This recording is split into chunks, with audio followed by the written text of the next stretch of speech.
Hi guys, welcome to my channel. अगर आप लोग पहली बार आए हैं तो चैनल को सब्सक्राइब करें, लाइक करें।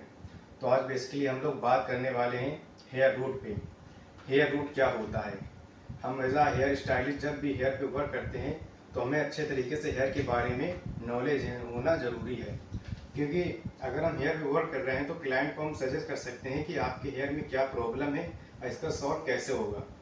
तो आज हम बात करने वाले हैं हेयर रूट। हेयर रूट क्या है, हेयर कैसे हमारा हेयर ग्रो करता है, तो आज इसी टॉपिक पर हम बात करने वाले हैं। तो चलिए स्टार्ट करते हैं। हेयर रूट बेसिकली हमारा हेयर रूट, ये हमारे इस तरीके से हेयर होते हैं। जो हमारे हेयर सरफेस में हमारे हेयर होते हैं वो इस तरीके से होते हैं, जिसको बोलते हैं हेयर शाफ्ट। और जब हमारा हेयर ग्रो करता है स्किन से तो कुछ इस तरीके से हमारा होता है हेयर रूट, जिसको हम बोलते हैं हेयर फॉलिकल।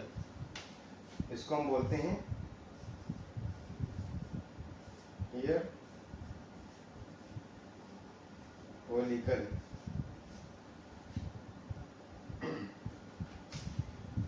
ये हमारा हेयर फॉलिकल होता है, इसी में से हमारा हेयर ग्रो होना स्टार्ट करता है। और हेयर में यहाँ पास हमारा होता है पपीला। हेयर पपीला बेसिकली एक तरीके से बीज होता है। जैसे कि हम कोई प्लांट लगाते हैं उसको, तो उसमें हम बीज डालते हैं। तो जैसे कि हम एग्जांपल के तौर पर ले लेते हैं यहाँ पर गमला। यह हमारा गमला हो गया। अब हम इसमें प्लांट कोई भी लगाएंगे तो हमको किस चीज़ की ज़रूरत होगी? बीज की। एक हमें बीज की ज़रूरत होगी। तो उसी तरीके से हमारा हेयर ग्रो करने के लिए हेयर पपीले की नीड होती है। अगर हेयर पपीला है तभी हमारा हेयर ग्रो करेगा। वैसे ही हमारे हेयर में हेयर पपीला होता है, जो कि हमारे हेयर जैसे कि हम जो भी खाना खाते हैं उससे हमें जो भी प्रोटीन मिलता है, कैराटिन मिलता है, उससे भी हमारा हेयर ग्रो करता है। उसी तरीके से हेयर मैट्रिक्स तरीके से वर्क करता है, वो सॉरी हेयर पपीला इस तरीके से वर्क करता है। जो भी हमारे हेयर के लिए न्यूट्रिएंट्स चाहिए उसको ये ब्लड मसल्स के द्वारा ये प्रोवाइड करता है। तो यहीं से हमारा हेयर बनना स्टार्ट होता है। इसी के जस्ट यहाँ पे होता है हमारा हेयर बल्ब। हेयर बल्ब में से ही हमारे हेयर के जड़ें बनना स्टार्ट होती हैं। यहाँ पे हमारा जो भी न्यूट्रिएंट चाहिए हेयर बनने के लिए वो हमारा हेयर पपीला इकट्ठा कर लिया। अब वहीं हमारा जो हेयर बल्ब होता है यहाँ पास, वो हेयर की जड़ें बनाना स्टार्ट करता है। जैसे कि हमारा पहले बीज हमने डाला गमले में, एग्जाम्पल के तौर पर यह हमारी पहले जड़ें बनती हैं, ना कि पहले प्लांट होता है। पहले जड़ें बनती है, उसके बाद प्लांट हमारा निकालना स्टार्ट होता है। उसी तरीके से हमारे हेयर बल्ब होता है, जो वहाँ पे हमारे हेयर की जड़ें बनती हैं। जैसे कि आपका हेयर जब भी फॉल होता होगा तो आप सिंगल हेयर एक को देखा होंगे कि उसके जो जड़ में होता है थोड़ा व्हाइट व्हाइट सा होता है, वही हमारा हेयर बल्ब होता है यहाँ पास।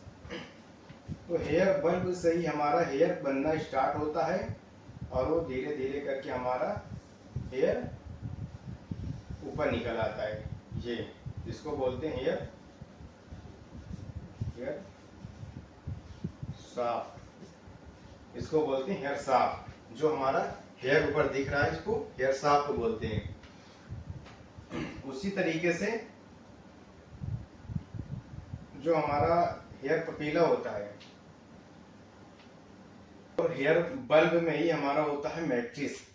मैट्रिक्स का काम ये होता है कि जैसे कि हमारे कलर में, हमारे बालों में कलर बनाना। जैसे कि हमारे बाल ब्लैक दिखते हैं, ब्राउन दिखते हैं, गोल्डन दिखते हैं, तो इसका कलर बनाने का काम जो होता है हमारे बल्ब के अंदर जो होता है मैट्रिक्स। मैट्रिक्स मैट्रिक्स से ही हमारा हेयर का जो कलर होता है वो बनता है। मैट्रिक्स के अंदर होता है हमारा मेलानोसाइट।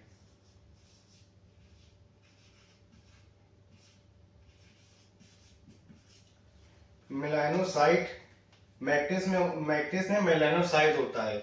मेलानोसाइट ही हमारा कलर बनाता है। जैसे कि हमारे हेयर में जो कलर होते हैं उसमें पिगमेंट होते हैं एक तरीके से। पहले मैट्रिक्स जो है वो मेलानोसाइट बनाता है और मेलानोसाइट हमारा कलर बनाता है। जैसे कि हमारा ब्लैक कलर है, ब्राउन कलर जो नेचुरल कलर होता है उसको मेलानोसाइट बनाता है, जिसको बोलते हैं मेलानिन।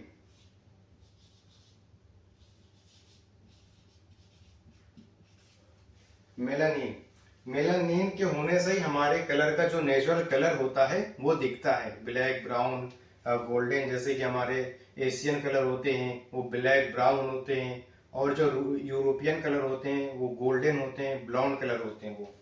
तो एक्चुअल में जो अलग अलग कलर विजिबल होते हैं, ब्लैक, ब्राउन या गोल्डन, इसमें मेलानिन जो होती है दो तरीके की होती है।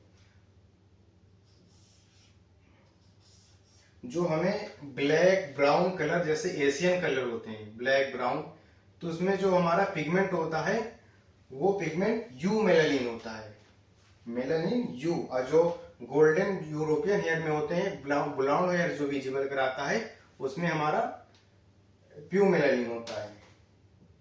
ब्लैक और ब्राउन जो विजिबल कराता है उसमें यू मेलानिन होता है।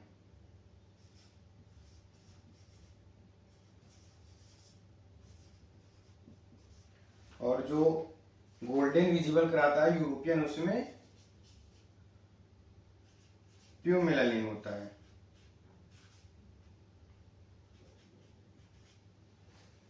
मेलानिन जो होते हैं इसमें जो पिगमेंट होते हैं हमारा कलर, वो तीन तरह के तरीके के होते हैं। वो रेड, येलो और ब्लू। रेड, येलो, ब्लू, ये हमारे जो नेचुरल कलर होता है इसमें ये पिगमेंट होते हैं। और जैसे कि सबसे जो डार्क कलर होता है वो हमारा ब्लू होता है, उससे कम जो होता है रेड होता है, फिर सबसे जो लाइट होता है येलो होता है। इसी तरीके से जो हमारे यू मेलानिन में होते हैं ब्राउन, ब्लैक, प्यू मेलानिन में, सॉरी, यू मेलानिन में जो होते हैं हमारे कलर ब्लैक, ब्राउन, तो उसमें जो दो पिगमेंट होते हैं, पहला रेड और ब्लू।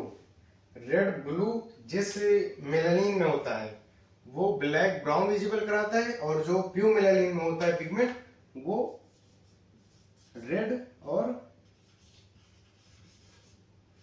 येलो होते हैं।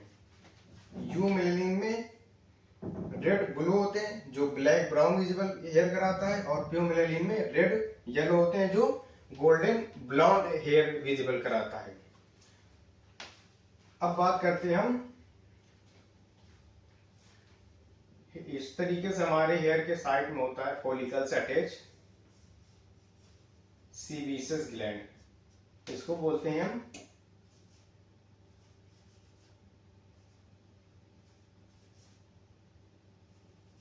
Sebaceous gland.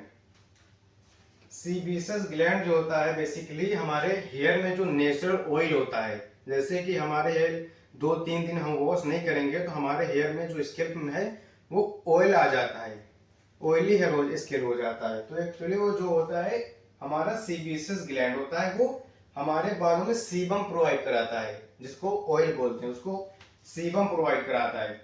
तो ये जिस हेयर फॉलिकल में ज्यादा अटैच होते हैं उसमें ज्यादा ऑयल प्रोड्यूस होता है, जिसमें कम अटैच होते हैं उसमें कम ऑयल प्रोड्यूस होता है। ओके, तो ये जो हमारा होता है ये हेयर को मॉइस्चर देता है सीरम एक तरीके से। उसी के अटैच होता है हमारा इलेक्ट्रॉल मसल, इलेक्ट्रॉल पिली मसल।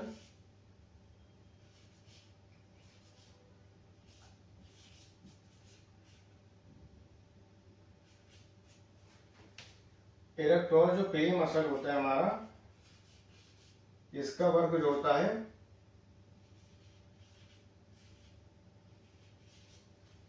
जैसे कि आप लोग देखते होंगे कि कभी भी हमको ठंड लगती है, ठंडी हवा लगती है, तो हमारे जो रोंगटे होते हैं वो खड़े हो जाती हैं। तो इलेक्ट्रॉल मसल का ये जो वर्क होता है, इसमें हमारे जो हेयर का पोर्ट्स होते हैं इसमें ठंड हवा लगती है, जिसके वजह से जो हमारा ये इलेक्ट्रॉल पिली मसल होता है वो श्रिंक हो जाता है। श्रिंक होने से जो हमारे ये हेयर का पोस्ट होता है, पोर्ट्स, ये सिकुड़ जाता है, श्रिंक हो जाता है। तो हमारा जो रोंगटे होते हैं वो खड़े हो जाते हैं। ऐसे ही जब हमें डर लगता है, जैसे बोलते नहीं कि बच्चे को डरा दिया, बच्चे को ना डर, नहीं तो वो तबीयत उसकी खराब हो जाएगी, तो ऐसा ही होता है। जो हमारा डर की वजह से रोए खड़े हो जाते हैं, उसमें भी हमारा इलेक्ट्रॉन मसल श्रिंक हो जाता है और हमारे हेयर स्टैंड हो जाते हैं। अगर ये सही से हमारा काम नहीं करेगा तो हमें जब ठंड हवा लगेगी तो हमारा हवा जो होती है वो स्किन के अंदर से पास हो जाएगी, इसके वजह से हम बीमार हो जाते हैं। ओके, ऐसे ही हमारा एक होता है स्वेट ग्लैंड, जो हमें जैसे कि हमें स्वेटिंग होती है, पसीना निकलता है, तो वो पसीना उससे निकलता है। जैसे कि इस तरीके से हमारी होती है स्वेट ग्लैंड। ये इसका हेयर फॉलिकल से, हेयर रूट से कोई लेना देना नहीं है कि ये हेयर फॉलिकल हो या ना हो, इसका अलग सिस्टम है, इससे अटैचमेंट नहीं है कोई भी। ये हमारा स्वेटिंग, हम जब पसीना हमारा निकलता है तो ये स्वेट ग्लैंड्स निकलता है हमारा। जैसे कि हमारे स्वेट ग्लैंड जो होते हैं पूरे शरीर में होते हैं, जैसे कि ये हथेली में, इसमें हमारा स्वेटिंग होता है ना, वैसे हमारे फॉलिकल नहीं है, तो हमारा फॉलिकल से कोई लेना देना नहीं है। स्वेटिंग जो होती है वो स्वेट ग्लैंड अलग से होता है। ओके, आप लोग को समझ में आया होगा। तो अगर नहीं समझ में आएगा तो वीडियो को रिपीट देखिए, रिपीट देखेंगे और अच्छे तरीके से आपको समझ में आएगा। ओके, तो मिलते हैं नेक्स्ट वीडियो में। अगर आप चैनल में पहली बार हैं तो चैनल को लाइक करें, सब्सक्राइब करें, ताकि मैं आपके लिए इजीली वे में समझा सकूं, ऐसे वीडियो लाता रहूं। ओके, तो मिलते हैं नेक्स्ट वीडियो में, जब तक के लिए